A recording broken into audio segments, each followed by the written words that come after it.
A second type of loop structure that we use is called a while loop. In this type of loop, we are not necessarily giving the loop a certain number of times to loop, but instead saying that while a certain condition is true, keep looping. These loops can be very powerful, but we also have to be careful when we are making them so we do not get stuck in an infinite loop.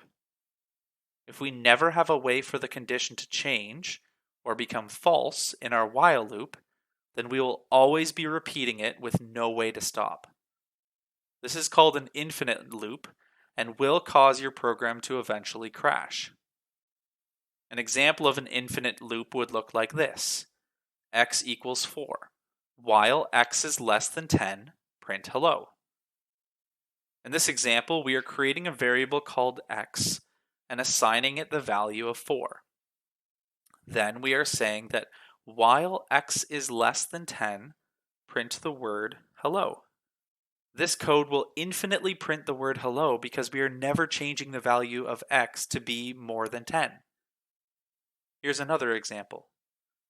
X equals 4.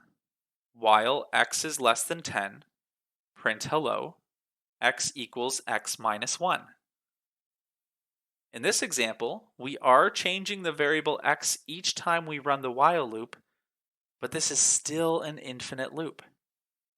This is because each time we run the loop, we are subtracting 1 from x. So x is getting smaller by 1 each time we run it. The condition says that as long as x is less than 10, we will keep looping. X will never have a chance to get above 10, so this will always loop. Let's take a look at one final example. X equals 4.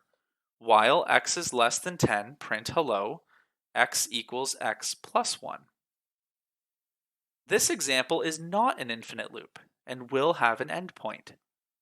The first time it runs and prints hello, the value of x is 4, but then increases by 1 to 5.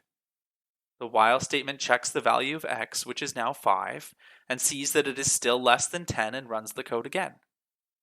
The next time it checks x is 6, then 7, then 8, then 9.